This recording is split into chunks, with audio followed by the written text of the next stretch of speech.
Do you think someone with only a high school diploma like you can find another job? Miss Anderson said that, looking down on me. I calmly stated the facts.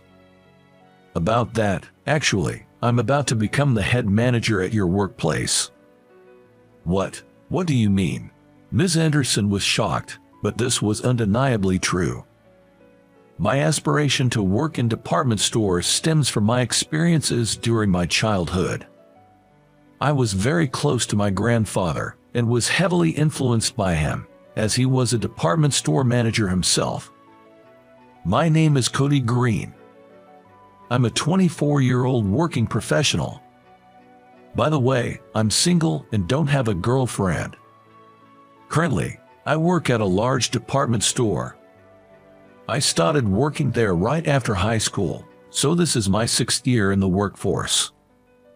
When I tell people I work in a department store, some sees as an easy job, but it's not. Working in a department store actually requires a lot of skills. This could be said for most service industries, but dealing with difficult customers and unreasonable complaints is a daily occurrence. The more customers that visit, the more likely it is that problems will arise. To always provide excellent customer service, it's essential to continuously improve product knowledge and conversation skills. It's our duty to keep learning so that our customers can have a pleasant shopping experience. It's not just about selling products and being done with it. Above all, department store employees must always present themselves well, behave gracefully, and be the kind of people suitable for the store. Being a department store worker, which might seem glamorous at a glance, is actually quite challenging. There were times when I felt like giving up, but during those times, I would always think of my late grandfather.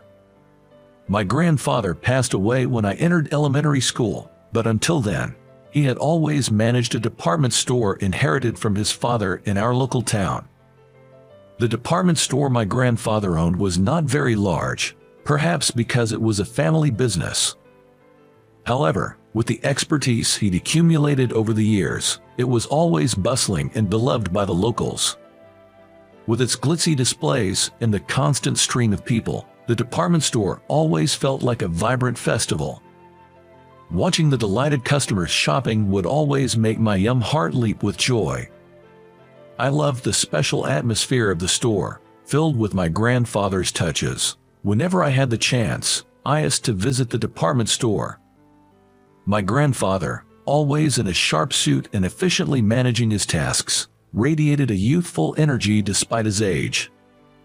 Even though he was the owner, he never acted arrogant. He always humbly went to the sales floor himself and took the lead in handling challenging tasks. Seeing his dedication, the other employees had a strong trust in him. The positive atmosphere in the department store was largely due to my grandfather's character. Things were usually peaceful, but one day, an incident occurred. A customer came forward, mentioning there was a shabbily dressed mother and child in the food court. Immediately, my grandfather and I headed to the food court on the first floor. There, a mother and child dressed in ragged clothes sat at a table, with complimentary drink in front of them. The pair consisted of a mother, who looked to be in her 30s, and a young son about the same age as me at that time. Even from a distance, it was clear that they were both exhausted. The other customers around were also a little rustled, with uneasy expressions. The mother must have sensed this too. She was looking down and blushing with embarrassment. One of the ladies whispered to my grandfather, "Could you please ask them to leave?" Upon hearing this, my grandfather slowly approached the two. Seeing him approach, the mother and son looked scared, probably thinking they'd be reprimanded for not ordering any food. But my grandfather, with a gentle voice meant to ease their tension, said to them, "I'm so sorry for the wait. You're here for the interview, right? The interview room is right this way. Please follow me." "Huh?" My grandfather said this, causing the mother to widen her eyes in surprise. Of course, it was the first time my grandfather met her, and there was no real interview scheduled.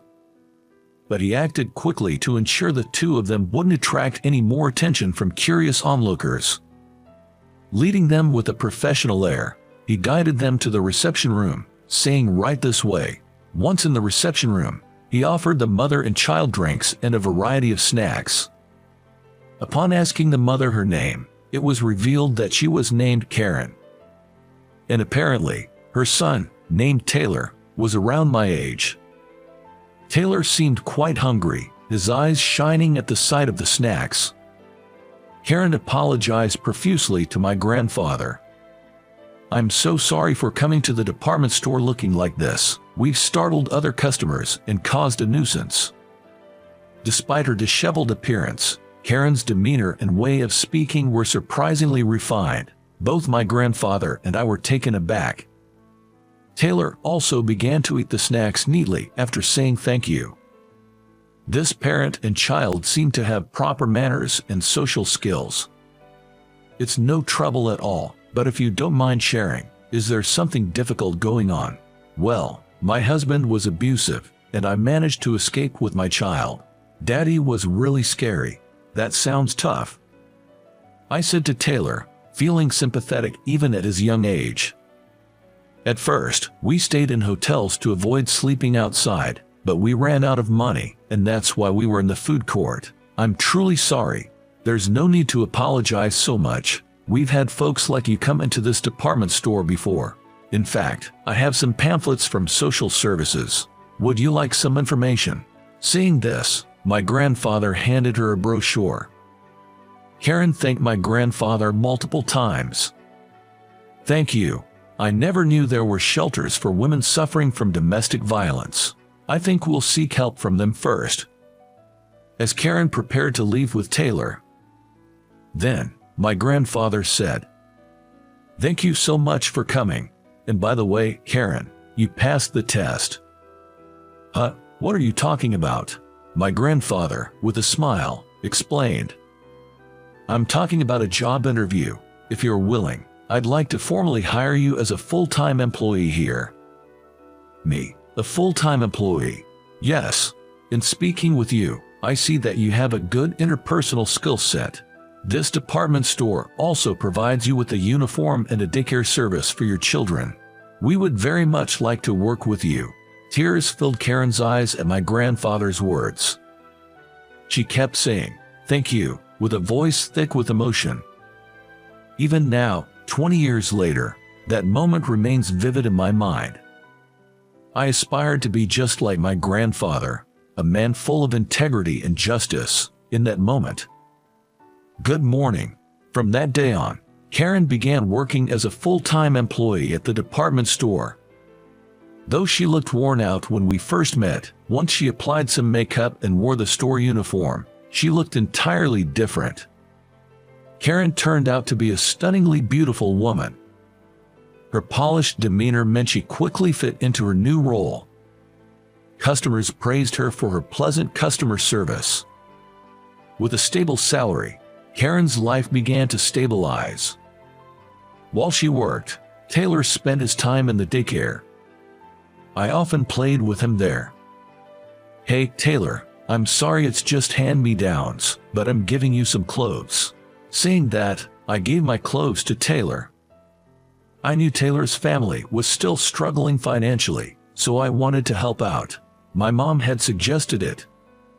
In reality, not only were there hand-me-downs, but also brand new clothes, but I kept that a secret from Taylor and his family. "Thanks a lot. My mom was saying we don't have many clothes, so this helps a lot." Taylor thanked me with a smile on his face. Just as his mother, Karen, was strikingly beautiful, Taylor too had a well-structured face and was quite handsome. I always enjoyed spending time with Taylor and wished every day could be like that. Unfortunately, that daily routine ended as soon as I started elementary school. 3 days after my elementary school entrance ceremony, my grandfather passed away. It was such a sudden departure that the whole department store was caught off guard.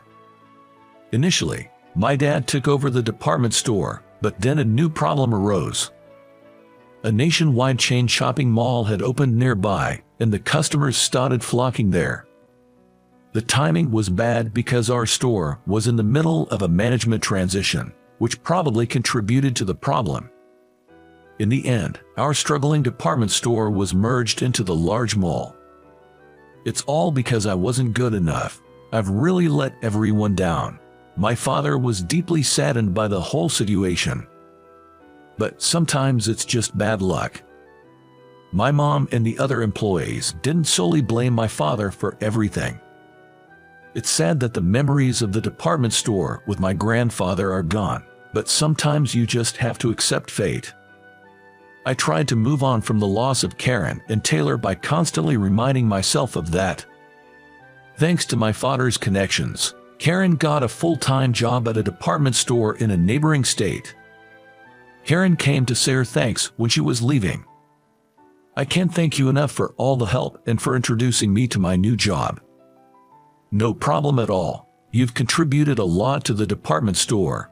Wishing you the best in your new venture. I wanted to say goodbye to Taylor as well, but unfortunately, he wasn't there. Taylor, being only 7 years old at that time, seemed unable to accept the situation. The loss of the department store, filled with memories of fun times at the daycare, seemed to have taken a toll on him. I wondered how Taylor is doing now. Even in high school, I often thought of him. Currently, both my parents work at different department stores. Unlike the time when my grandfather had a thriving business, our financial situation isn't as comfortable as before.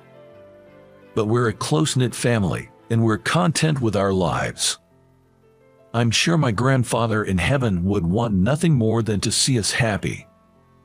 Now in my junior year of high school, I've been appointed as the vice president of the student council, so I'm more motivated than ever to attend school. My friend Mike said, "Hey, Cody, you're working with Miss Anderson in the student council, right? Can you introduce me to her?" Hearing the surname Anderson, I got nervous. There's no way I can introduce you to President Anderson. She might look cute, but she's really strong-willed. In our student council, Ms. Anderson, a female student, was the president. Apparently, her father runs a law firm, so she's kind of an heiress. Our school allows casual clothing, so Ms. Anderson always dresses stylishly. Because of her beauty, she seems to pull off any outfit. Just admit it, Cody, you're just trying to get close to Ms. Anderson, aren't you? No way. Even if I tried, Ms. Anderson doesn't seem to like me at all. Indeed. Ms. Anderson has always been tough on me. One day when we were alone in the council room, I tried to strike up a conversation. I rarely talk to girls, so I'm not sure what to say. "Oh, I've got it. You have a great sense of fashion, don't you? Huh? You're always so stylish, and the other girls think you're fantastic. Are you saying I try too hard?" "No, I didn't mean it like that." With anger evident on her beautiful face, Ms. Anderson shot me a sharp glare. "Whatever I choose to wear, it's none of your business." With that, Ms. Anderson swiftly turned away and went back to her work. It's tough when you try to give a compliment, and it gets misconstrued like that. I didn't know how to respond. I just felt out of place and continued working in silence. With that, Ms. Anderson swiftly turned away and went back to her work. It's tough when you try to give a compliment, and it gets misconstrued like that. I didn't know how to respond. There were times she just stared at me silently, and when I asked, "Is something wrong?" she quickly responded with, "Nothing at all," and averted her gaze. When she saw me talking to other girls, she promptly chimed in, "Stop chatting and focus on your work." When I shared the story about Miss Anderson with Mike, he said, "Well, Miss Anderson was chosen as the student council president, and she's pretty popular among both boys and girls. I don't think she's a bad person." That's true. Many students indeed described Miss Anderson as a very kind girl. She was excellent in her role in the student council and always got high grades. She was the most popular at school, partly because of her beauty. I wished I could have gotten closer to Ms. Anderson. But unfortunately, in the year we spent together on the student council, the distance between us never seemed to close. When discussing our future plans in high school, I told my teacher I planned to work at a department store. Given my grades, the teacher suggested college, but due to financial constraints, I stuck to my decision. Because my high school was a preparatory school, I was the only student among my classmates who had graduated from high school and entered the workforce. I had this vague feeling that I probably wouldn't see my high school buddies again after this. Yep. Including Ms. Anderson.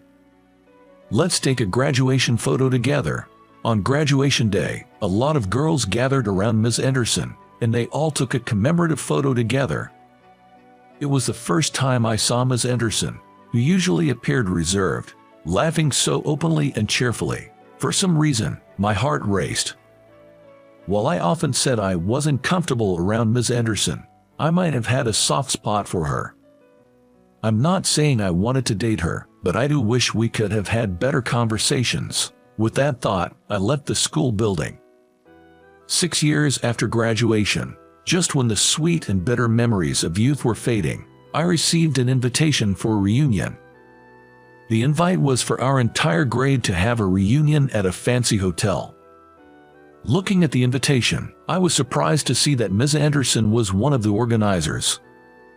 Considering she was a beauty and came from a well-to-do family, I thought she must have gotten married by now, but her last name hasn't changed, and it seems she's still single.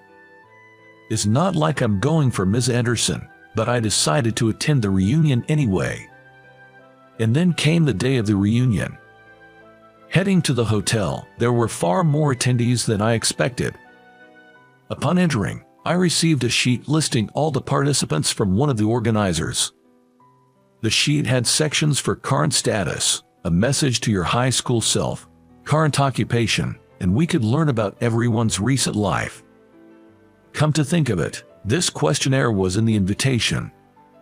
I heard that it was Ms. Anderson's idea to have this survey and to distribute these sheets on the day. I was impressed by her ingenuity. Today, Ms. Anderson was naturally the center of attention, surrounded by many of our classmates and chatting happily. She looked even more stunning than before, elegantly dressed. Wow, you work at that prestigious department store. Oh, it's not a big deal. She replied with a smile when asked about her current job, but in reality, getting a permanent position at that renowned department store is quite selective. Given its long-standing reputation, one needs to have decent academic achievements and communication skills, and looks and demeanor suitable for the store's ambience are also important. Considering Miss Anderson graduated from an elite college and her appearance and manners exude elegance, she probably was deemed fit for the store and was offered the position. While I was enjoying conversations with old classmates, I occasionally stole glances at Miss Anderson without her noticing. Though we were both in the student council, I hesitated to approach her. I figured she probably didn't want to mingle with someone like me. But to my surprise, Miss Anderson approached me. I was taken aback, but she said with a straight face, "Cody, long time no see. You left the current occupation section on the questionnaire blank. Are you currently unemployed?" I hadn't expected that topic and replied a bit sheepishly, "Well, sorry, I'm changing jobs soon, so I left it blank intentionally." "Do you think you, with just a high school diploma, can find another job?" Miss Anderson remarked with a hint of condescension. I calmly responded with the facts. "Actually, I'm about to become a manager at your department store." What do you mean?" she asked in shock. That was the undeniable truth. I was about to leave my current job to become a manager at the same prestigious store where Ms. Anderson works. Thanks to decent performance at my current job, and also leveraging connections from my late grandfather, the store owner offered me a position. "So, you mean, you'll be my boss?" she asked incredulously. "Yeah, that's the gist of it." "You're kidding." I was on guard, thinking that she might say something, but with a stunned look, she was quite subdued for the rest of the reunion. I was puzzled by her attitude, but later, I was officially appointed as a manager at the well-established department store and started working. Being a manager was tough at times, but it was more fulfilling, and I was blessed with competent and reliable subordinates. I enjoyed working in a privileged environment, but Ms. Anderson always seemed distant and intimidating towards me. Cody, I don't understand this part. In contrast to Ms. Anderson, a new female employee named Lily was actively speaking to me. She also had a different charm from Ms. Anderson, and she was a very cute and glamorous woman. In addition, she had a friendly personality, and many male employees admired Lily. I thought she was a friendly and wonderful woman, but for some reason, I didn't feel any romantic feelings for her. Oh, you can do it like this. Still, I was glad to have such active communication.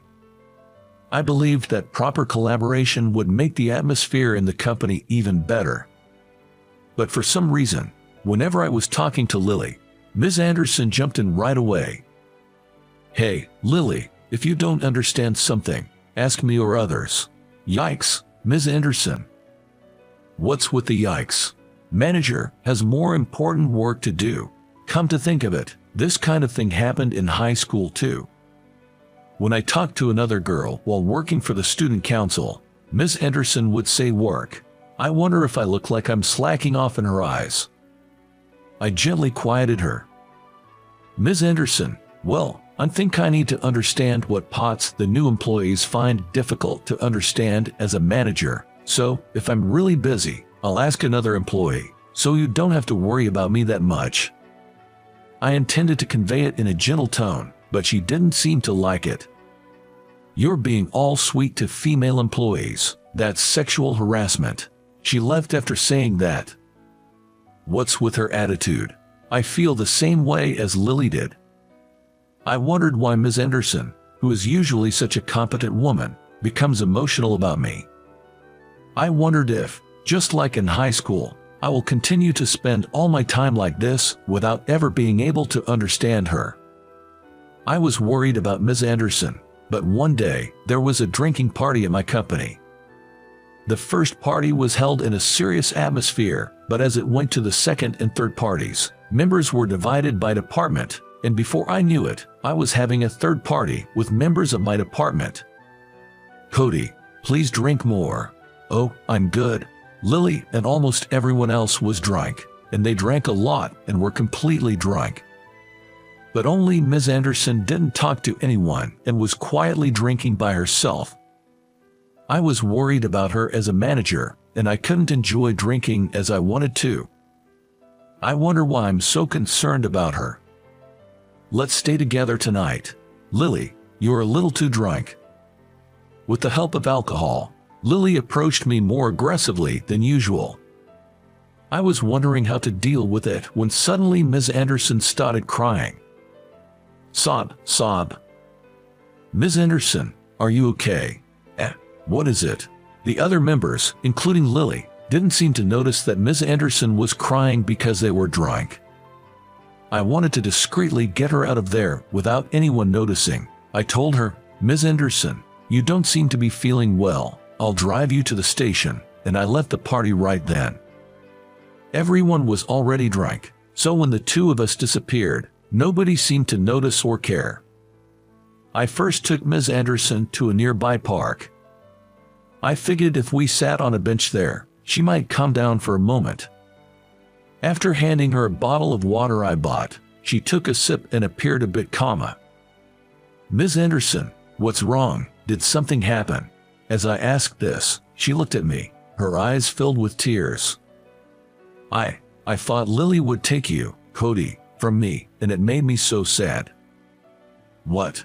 The fact that Ms. Anderson referred to me as Cody was so shocking. My mind went blank for a moment, and her revelation only added to my confusion.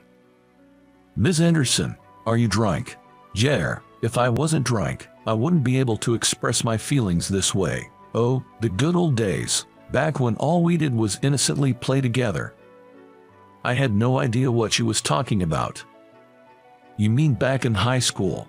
No, when we were much younger, when you and I were in preschool.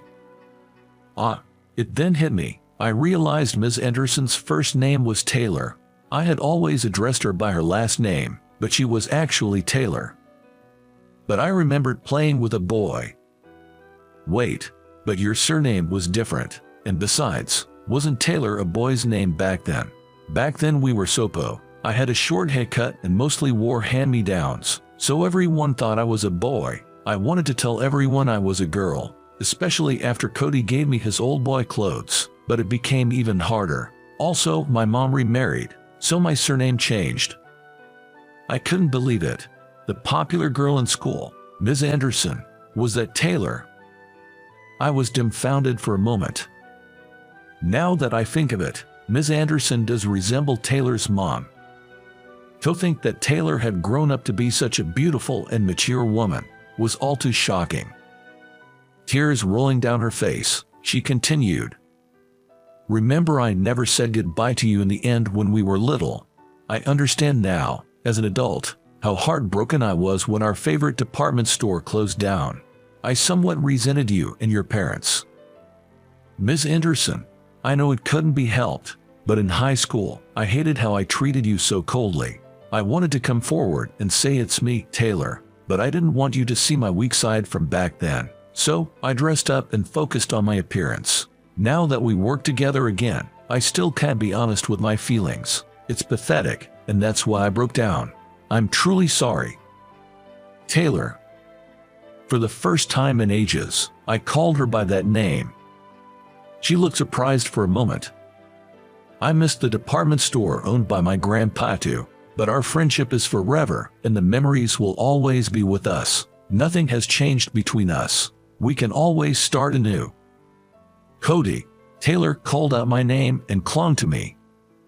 As I embraced her, I realized just how much she'd struggled and suffered from her insecurities. That's why I wanted to cherish her, scars and all. I guess I was drawn to her because she was Taylor. From that day, we started dating and also built a great working relationship. I want to become a wonderful department store manager, just like your grandpa. Seeing Taylor say that with a smile, she truly shined. It must have been my grandpa's kindness that brought us back together.